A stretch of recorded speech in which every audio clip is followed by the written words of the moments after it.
महाभारत में एक घटना है कि भीष्म पितामह गिर गए हैं, शरशैया पे पड़े हैं, तो उनके पास ज्ञान लेने के लिए कृष्ण पांडवों को लेकर जाते हैं। तो उस समय है, ये बहुत महत्वपूर्ण ग्रंथ है। महाभारत के दो प्रसंग, एक ये और एक यक्ष और युधिष्ठिर संवाद, ये दो बहुत ही बढ़िया अद्भुत चीजें हैं। तो उसमें वो कहते हैं कि धर्म दीर्घकालिक राजनीति है, राजनीति अल्पकालिक धर्म है। ये भीष्म पितामह समझा रहे हैं। इस बात को हम नहीं समझते। राजनीति दीर्घकालिक धर्म है, अंतर्गुम्फित है। आप इसे इग्नोर करेंगे, राजनीति भी आपके हाथ से जाएगी। राष्ट्रवादी क्या सिंध में नहीं थे, पंजाब में नहीं थे, काबुल में नहीं थे? हेलो दोस्तों, फिल्मों में तमाम सारी नेट सीरीज में आज ये देखने को मिल रहा है कि लंबे समय से हमारी संस्कृति को, हमारे मूल्यों को निशाना बनाया जाता रहा है। जिसके पीछे क्या कारण है और उनके क्या निवारण है, और जानबूझकर बार बार भारतीय संस्कृति को क्यों निशाने पर लाया जा रहा है, भारतीय संस्कृति के प्रतीकों को, भारतीय संस्कृति के देवी देवताओं को क्यों निशाने पर लाया जा रहा है, बड़े हिंदू समाज को, बहुसंख्यक समाज को क्यों अपमानित किया जा रहा है, इन सब को और यह सब करने वालों को बेनकाब किया है तुफैल चतुर्वेदी जी ने। आइए सुनते हैं तुफैल जी को। शोले का एक बहुत, शोले जो ऑल टाइम फेवरेट मूवीज हैं हमारी हिंदी की, उनमें एक है।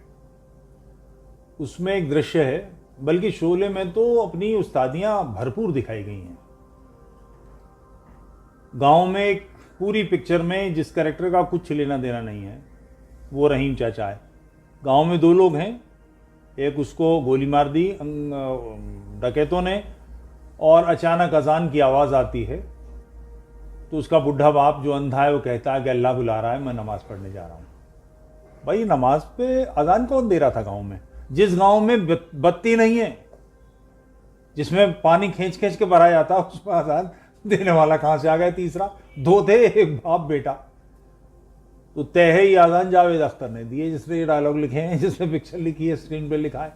वही दूसरा शॉट डालता है कि भगवान शंकर की गांव में जो फटीचर सा गांव है, जहाँ पक्के मकान नहीं है, उसमें ऐसी दिव्य भव्य मूर्ति जिसके पीछे आदमी छिप जाए।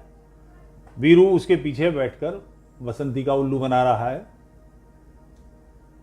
ये फिल्म लिखी गई, जावेद अख्तर ने 10 बार क्लेम किया कि I don't believe in God. ये तो कभी नहीं कहा मैं अल्लाह में यकीन नहीं रखता, मैं पैगंबर को नहीं मानता। वो जिस परंपरा के उन्हें कहना चाहिए, वो उमर की 36वीं पीढ़ी के है, जो मोहम्मद के साथ के 4 पहले खलीफा, उनमें से उमर के ख़ानदान के हैं, 36वीं पीढ़ी के हैं। वो क्लेम करते हैं, मैं नहीं कह रहा, वो खुद भी कहते हैं। कभी उन्होंने नहीं कहा वो अल्लाह को नहीं मानते, मोहम्मद को पैगंबर नहीं मानते, उमर को खलीफा नहीं मानते, मगर I don't believe in God कह रहे हैं, जिससे उनका संबंध नहीं, उसकी रेड़ मार रहे हैं। उन्होंने कोई एक जगह कहीं कुछ नहीं लिखा। दीवार फिल्म में वो शख्स जो मंदिर में जाना पसंद नहीं करता, जो भगवान को गाली देता है, वो 786 का बिल्ले लगाए फिरता है। पिक्चर में जो हीरो कर रहा है, वो बेसिकली जो स्क्रीन प्ले लिखने वाले लोग, उनका काम है। ये स्क्रीन प्ले लिखा गया, ऐसा कुछ वो नहीं करते। इस तरह की चीजें क्यों आ रही हैं? तो वो जो कमीनपन था, बेहूदगी थी, बदतमीजी थी, गुस्ताखी थी, वो यहां तक चली आई कि अब भगवान शंकर बना हुआ पात्र कहता व्हाट ए फक।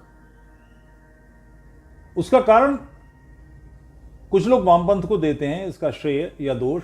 मैं इस पर बात करने की जगह जो इसका श्रेय या इसका दोष, वो ये है कि इस्लाम पर बात करते हुए लोगों के मुंह में दही जम जाता है, जबान भी ली जाती है।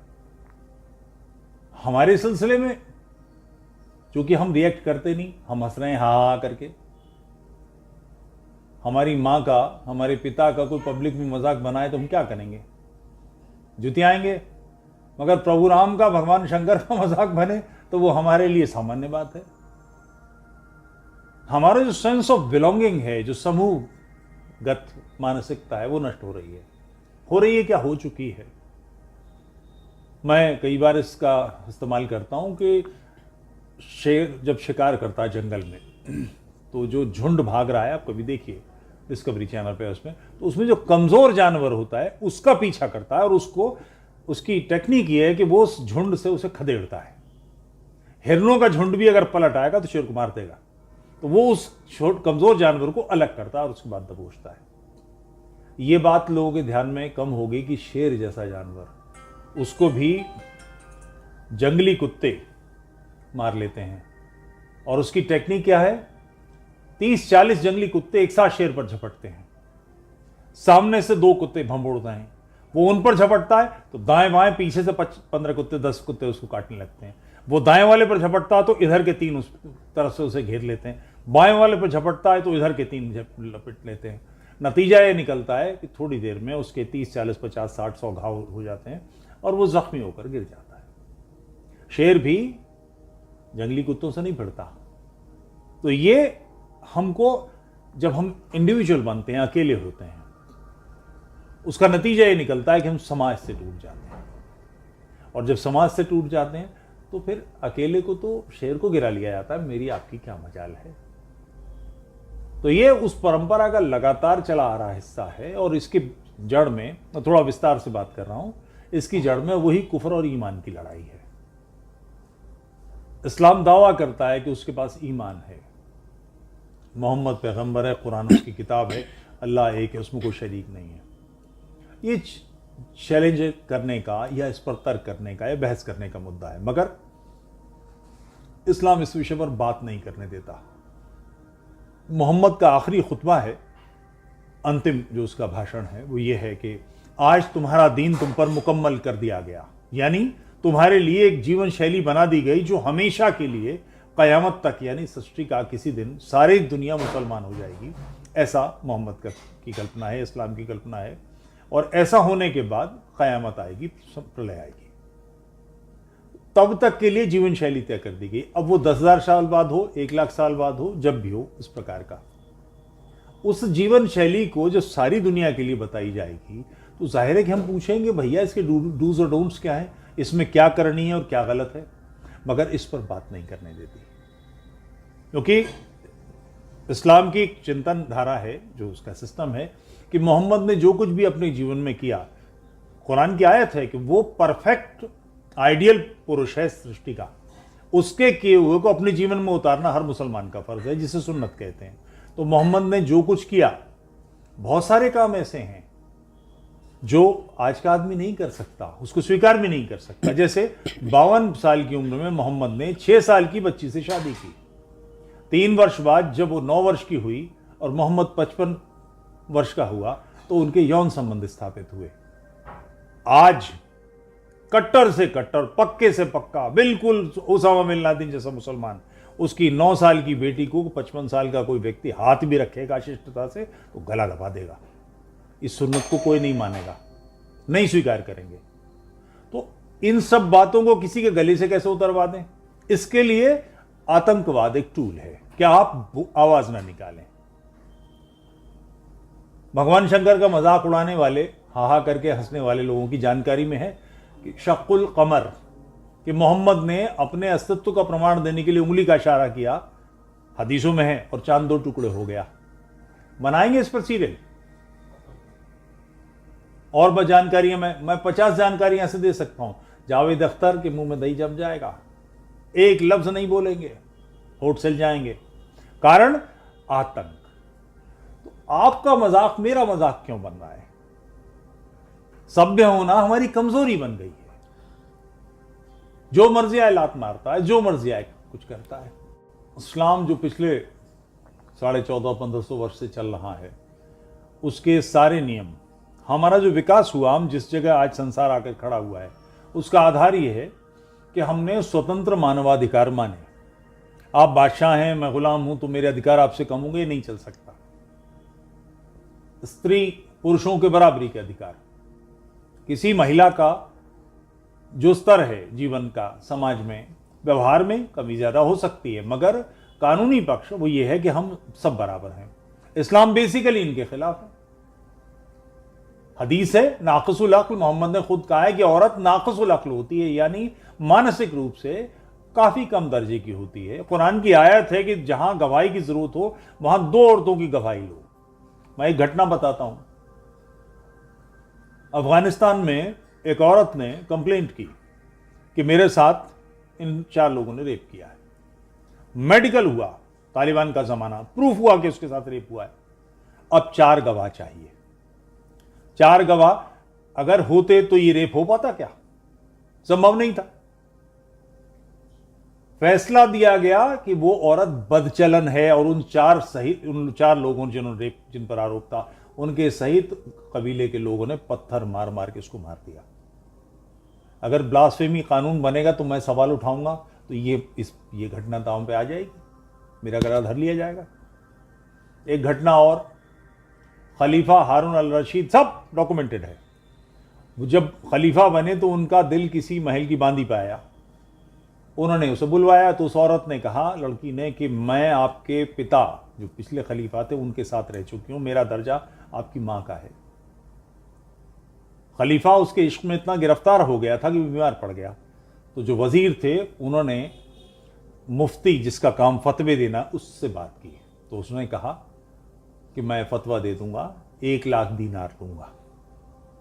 कि कौन सा जमाना, और 1 लाख दीनार। खलीफा से कहा गया कि ऐसा ऐसा है, उसने कहा ठीक है मैं दे दूंगा। मुफ्ती को बुलाया गया, मुफ्ती से कहा तो खलीफा ने उसने कहा कि 1 लाख दीनार दे दूंगा। ठीक। उसने उस औरत से पूछा कि जब तुम इनके पिता के साथ थी तब उस समय कोई गवाह है? तो खलीफा किसी लड़की के साथ बेडरूम में होगा तो किसकी मौत आई है जो वहां जाएगा? चूंकि वहां पर दूसरी औरत या आदमी नहीं था गवाही देने वाला, इसलिए अपनी मां के दर्जे की औरत के साथ खलीफा हारून अल रशीद के यौन संबंध बनाने का रास्ता खुला। इसका बेस कुरान है, कुरान में आयत है। तो अब मैं जब सवाल करूंगा तो मेरा गला दबा जाएगा। हमें ये जो विचारधारा है जो अमानवीय है इसका विरोध करना है, तो ब्लास्फेमी तो बिल्कुल भी कहीं नहीं चल सकती। स्वतंत्र चिंतन, सत्यार्थ प्रकाश का 14वां सबूल्लाह जिसने कुरान पर बात की है, वो ब्लास्फेमी की जद पे आ जाएगा। ब्लास्फेमी जैसा नहीं, मगर इस्लाम के खिलाफ कोई क्यों नहीं बोलता? आतंक, उनका पौरुष, उनका उग्र रूप, यही तो आधार है। और उग्र रूप में क्या होता है? भारत में अगर कोई विरोध होता है, 2 नाम देता हूं, स्वामी श्रद्धानंद का, जो ब्रिटिश भारत के बिल्कुल साथ के व्यक्ति हैं, उसी समय उनका बलिदान हुआ। और अभी एक ये कमलेश तिवारी को मार दिया, इसके बीच में 70 साल का टाइम है। इसकी हत्या हुई कब हुई? मगर ऐसे किसी भी वाकये पर जब कुछ होता है तो शहर में 100-200 लोग हाय हाय जिंदाबाद मुर्दाबाद करते निकल जाते हैं, और ये मीडिया है वो इसको ऐसी हाइप क्रिएट कर देता है, कभी भी किसी के ध्यान में नहीं आता। एक बिल्कुल स्पष्ट उदाहरण देखना चाहिए राष्ट्र क्या होता है। हम शायद राष्ट्र बने भी नहीं है। 9/11 हुआ, अमेरिका में सैकड़ों चैनल हैं, कोई वहां लगा नहीं सकता किसी को पर सेंसरशिप। एक फोटो कुछ मिनट के लिए आई थी, भागते हुए लोगों की तो मचाते हुए, और उसके बाद किसी ने वो फिल्म देखी हो। अमेरिकन डरे होंगे, रोए होंगे, पछताए होंगे, घबराए होंगे, मगर इसके बारे में वहां के मीडिया ने एक फोटो नहीं दिखाई। दिखाया क्या? बदला लेंगे, घर में घुस के मारेंगे, सहेंगे नहीं। ये जो वीरता का भाव है। कश्मीर की घाटी में हंगामा होता है, पाकिस्तान के नारे किसी ने लगाए, झंडा दिखाया तो मीडिया उसको बढ़ा। इससे क्या होता है? श्रीनगर का पाकिस्तान चला जाता है। आप दिखा रहे हैं इसलिए वो कर रहे हैं, आप दिखाना बंद कर दिए, को पूछेगा नहीं। तो जो समाज की प्रति हमारी जिम्मेदारियां हैं, उग्रता बरतिए, तेजस्विता से विरोध कीजिए, सब ठंडा पड़ जाएगा। कोई ब्लास्फेमी का कानून नहीं करेगा। जैसे कुछ लोग कहते हैं कि भारत में जनसंख्या कानून हो जाए, आ गया फिर क्या होगा? नहीं मानता कोई, 4 बच्चे पैदा करता, क्या करेंगे? फांसी लगा देंगे। और कानून वैसे कोई नहीं मान रहा। कानूनों से निपटने वाली समस्याएं हैं ये पौरुष की समस्या है, वीरता का मामला है। आप पौरुषहीन हैं, मैं पौरुषहीन ही, इसलिए हो रहा है। पौरुषवान बनेंगे, सब बदल जाएगा। तो ब्लास्फेमी का कोई कानून नहीं चाहिए। एक बेसिक मैं प्रश्न कई बार पूछता हूं, मंचों से बात करता हूं। कल मैं ऋषिकेश था, मैंने वहां पूछा एक सज्जन से कि कृपया बताएं मुझे कि आपकी बहन के साथ, बेटी के साथ, मां के साथ, पत्नी के साथ कोई अनाचार करने का प्रयास करता है, बदतमीजी करता है, अभद्रता करता है, आप क्या करेंगे? एक मत से सबने कहा कि लड़ेंगे। कहा अगर वो 4 हों, आप अकेले हो, तो बोले लड़ेंगे फिर भी। तो भारत माता के लिए, धर्म के लिए लड़ने के लिए क्या रूस से आएंगे लोग? चीन से आएंगे? जापान से आएंगे? ये हमारा काम नहीं है। व्यक्तिगत समस्याओं के लिए हम जूझेंगे, समूह का काम। तो इससे बाहर तो आना पड़ेगा। हम मूलतः जौहर क्यों हुए? 47 में विभाजन के समय लाहौर हिंदू खाली नहीं कर रहे थे, क्योंकि ये घोषणा ही नहीं थी। 15 अगस्त तक नहीं पता था, 14 अगस्त तक नहीं मालूम था कि लाहौर भारत में आएगा या पाकिस्तान में मिलेगा, चूंकि हिंदू बहुसंख्यक थे। वहां के इस्लामियों ने हिंदुओं पर अत्याचार करने शुरू किए और भयानक हरकतें की कि जहां वो हिंदू कम थे उन मोहल्लों की स्त्रियों को पकड़कर उनके नंगे जुलूस निकाले, उन पर बलात्कार करने के लिए ढोल बजा बजा के लोग बुलाए। हिंदू दहशत में आ गए। हमारा सेंस ऑफ बिलोंगिंग मर गया है। हमें यह एहसास तक नहीं होता कि वो मेरी दादी थी, मेरी मां थी, मेरे वंश के लोग थे। हमको लगता है हमारा क्या उससे, इसीलिए बढ़ता चला आ रहा है। हर जगह से दबाना। हम मानसिक रूप से इसी समाज में यूसुफ खान का नाम दिलीप कुमार था, क्यों? और अब सलमान क्यों चल जाता है? ये तो हमें सोचना पड़ेगा ना। कभी आप सोच सकते हैं किसी मुस्लिम के हाथ का खाना? करीम होटल में सरदारों को देख लीजिए, जो झटका एक बार नहीं देता, उसमें सिख मिल जाएंगे आपको, खान चाचा में सरदार मिल जाएंगे। कैसे? हमने अपने आप को बदला ना, वो नहीं बदला। सारे भारत का मीट बिजनेस हलाल पर शिफ्ट कर गया। हर होटल में हलाल मिलता है, रेल में, ट्रेन में, एयरलाइंस में, सब में हलाल मिलता है। क्यों? कि मुसलमान पूछता था ये झटका है, हलाल है। उसके मन में वो अपने धर्म से, अपनी डूज और डोंट से जुड़ाव है। हमारे डूज डोंट्स कुछ नहीं है, नतीजा हम बिखर के चले गए। रेवड़ से बिछड़ी हुई भेड़ तो ऐसे ही कट जाती है। हम तो झुंड से बिछड़े हुए लोग हैं, अपने समूह से, अपने ग्रुप में। वो मानसिकता नहीं रहेगी तो एक एक करके सब जाएगा, सब जाएगा। अफगानिस्तान गया, पूरा मध्य एशिया लोगों की जानकारी में नहीं होगा। ये सारा मध्य एशिया जितना है, सारा का सारा बौद्ध था। और बौद्ध से पहले कौन थे? बौद्ध कहां से आ गए थे? सब हम थे। ये जो कजाकिस्तान, उज्बेकिस्तान, अजरबैजान, तुर्की में भग्न मंदिर मिलते हैं, यज्ञशालाएं मिलती हैं, किसकी हैं? यहां से गए थे लोग व्यापार करने और वहां यज्ञशाला बना के बैठ गए थे। ये हमारे पूर्वजों के स्थान हैं। पाकिस्तान चला गया, बांग्लादेश चला गया, कश्मीर से। अब दुर्भाग्य है हमारा कि कश्मीर से हम कब निकले? इस्लामी काल में एक्सोडस हुए, हम निकाले गए, समझ में आती बात। इस बार जो हमारा विस्थापन हुआ 30 वर्ष पहले, तब हम पूरी सेना हमारी, केंद्र हमारा, राज्य हमारे, उसके बावजूद निकले हैं। कारण यही है। और सारे भारत में किसी के कान पर जू नहीं रहेंगी। कश्मीरियों जिन्होंने निकाला वो आज भी सारे भारत में घूमते, व्यापार करते हैं। उनकी रूह फना हो जानी चाहिए थी, पसीने पसीने हो जाने चाहिए थे कि जम्मू की में उतरेंगे, जवाहर टनल से बाहर निकलेंगे तो हिंदू खा जाएंगे। किसी को डर नहीं था, क्योंकि उनके लिए हिंदू व्यक्ति है, समूह नहीं है। तो आपको इस बात को और हम सबको समझना चाहिए कि ये हमारा समाज है। एक उंगली में चोट लगती है, सारे शरीर को तनाव होता है। मगर यहां स्थिति है कि उंगली कट के गिर जाए तो किसी को चिंता नहीं है। ये राष्ट्र अपना है, धर्म अपना है, हम सब एक हैं। इस भाव के बिना ये काम नहीं होगा। मूलतः राजनीति और धर्म के सिलसिले में जो इस्लाम दीन और दौला की बात करता है, दीन मजहब और दौला सियासत, वो अंतर्गुम्फित है इस्लाम में। मगर ये उनका सिद्धांत नहीं, हमारा सिद्धांत है। महाभारत में एक घटना है कि भीष्म पितामह गिर गए हैं, शरशैया पे पड़े हैं, तो उनके पास ज्ञान लेने के लिए कृष्ण पांडवों को लेकर जाते हैं। तो उस समय है, ये बहुत महत्वपूर्ण ग्रंथ है। महाभारत के दो प्रसंग, एक ये और एक यक्ष और युधिष्ठिर संवाद, ये दो बहुत ही बढ़िया अद्भुत चीजें हैं। तो उसमें वो कहते हैं कि धर्म दीर्घकालिक राजनीति है, राजनीति अल्पकालिक धर्म है। ये भीष्म पितामह समझा रहे हैं। इस बात को हम नहीं समझते। राजनीति दीर्घकालिक धर्म है, अंतर्गुम्फित है। आप इसे इग्नोर करेंगे, राजनीति भी आपके हाथ से जाएगी। राष्ट्रवादी क्या सिंध में नहीं थे, पंजाब में नहीं थे, काबुल में नहीं थे? अभी मेरे पास एक मित्र आए थे देहरादून से, वो मोहियाल ब्राह्मण है। वो बता रहे थे कि उनके मोहियाल ब्राह्मणों का कोई मंदिर बनना है, तो वो उसके लिए उन्होंने मथुरा का चयन किया। तो इन्होंने प्रश्न पूछा कि भाई मथुरा क्यों? हरिद्वार जरा बड़ा स्थान है, वहां भी लोग आते हैं। तो उनके लोगों ने बताया 1000 कुछ का मामला है, जिस समय सिंध पर पहला भारत पर आक्रमण हुआ है, उस समय अफगानिस्तान की जो रियासत थी, राज्य था, वो मोयाल ब्राह्मणों का था, शाही राजवंश थे वहां। 1000 में कुछ में वहां से वो निकले।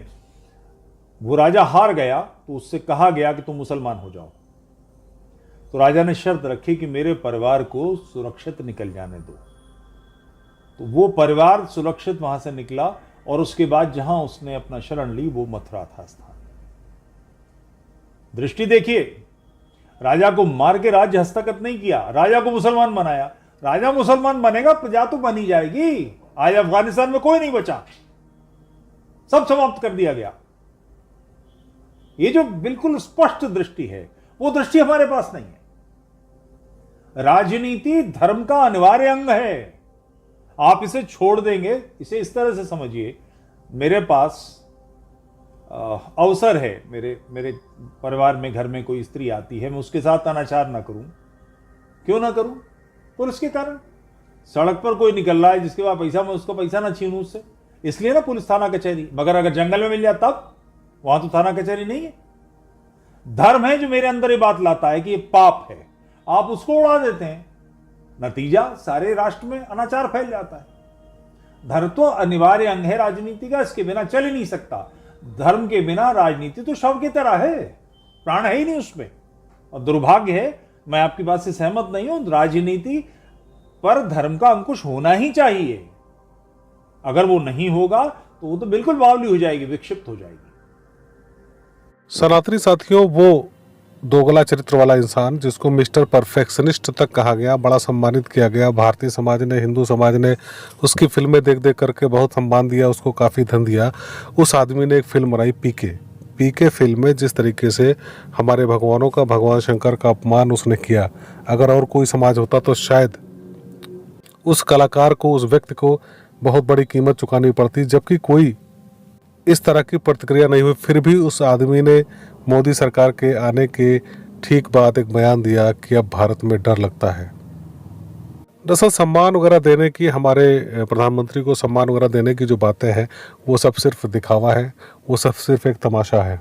फिल्म इंडस्ट्री को बहुत बड़ा फाइनेंस दुबई से हासिल होता है, जिसके पीछे कौन लोग हैं और पैसा कहाँ से आता है, यह विषय सरकार का है। लेकिन सिर्फ इसलिए ही धन आता है ताकि हिंदू प्रतीकों को, हिंदू मूल्यों को, हिंदू संस्कृति को अपमानित किया जाए, उसे नीचा दिखाया जाए, और जो यहाँ के हिंदू सनातन समाज है उसको संस्कृति के प्रति उपेक्षा बरतने की या हिंदू संस्कृति को निम्न दर्जे की दिखाकर हिंदुओं के दिमाग को ब्रेनवॉश करना है। दरअसल कोई माने या न माने, यह एक जिहाद का हिस्सा ही है, जिसमें बहुत तरीके से यह सब संगठित रूप से समाज के खिलाफ ऐसा काम करते हैं जिसका प्रभाव बहुत गहरा होता है। जैसा तुफैल जी ने कहा, आपने शोले फिल्म में भी देखा कि जिस ज़माने में सोलर एनर्जी नहीं थी, जिस ज़माने में बिजली नहीं थी, उस ज़माने में भी शोले फिल्म में लाउड स्पीकर से अजान कराई गई थी। तो सनातनी साथियों, आपका, हमारा, हमारे पूर्वजों का, हमारे भगवान का, हमारे प्रतीकों का, हमारे सम्मानितों का बहुत अपमान हो चुका है। समय आ गया है कि आप संगठित हो, जागृत हो और मिलकर साथ खड़े हो और एक स्वर में राष्ट्र के लिए, अपनी संस्कृति के लिए, उस संस्कृति के लिए जिसे हमारे पूर्वजों ने जिंदा रखा और हमें दिया, उसको बचाने के लिए हर हाल में खड़े हो जाएं। अन्यथा आप ये निश्चित जानिए कि जिस तरीके से हमारी खामोशी और इन कलाकारों को, आज ये मत समझिए कि सारे सनातन यानी हिंदू धर्म के लोग इनके खिलाफ हो गए। बहुत सारे ऐसे चाटुकार और समर्थक हैं जो इनके पीछे पीछे घूमने को तैयार हैं, इनके एक ऑटोग्राफ के लिए वो सब कुछ मानने और करने को तैयार है जो हमारी संस्कृति के मूल्यों के खिलाफ है। लेकिन यह भी इग्नोर नहीं किया सकता, इसको नकारा नहीं जा सकता कि बहुत बड़ी संख्या में सनातनी जागरूक भी हुए हैं, जिसके चलते बदलाव आना प्रारंभ हुआ है। सनातनी जागरूकता का मतलब राष्ट्र की जागरूकता, राष्ट्रवाद की जागरूकता, राष्ट्रवाद की भावना। दरअसल जब भी यह प्रश्न उठता है ये देश किसका है, तो ये देश को बांट करके अलग देश बनाने वालों का बिल्कुल नहीं हो सकता। ये देश उन्हीं का हो सकता है जिनकी आत्मा यहाँ बसती है, जिनकी संस्कृति यहाँ बसती है, जिनके पूर्वज पुरखे यहाँ बसते हैं, सदियों सदियों से उनकी परंपराएं यहाँ बसती हैं। आपने तुफैल जी को सुना, आप उनके विचारों से सहमत हैं तो हमारे चैनल अखंड हिंद को लाइक करें, सब्सक्राइब करें और शेयर करके सनातनी साथियों तक जरूर पहुंचाएं। फिर मिलेंगे अगले अंक में, तब तक के लिए जय हिंद, जय भारत, वंदे मातरम।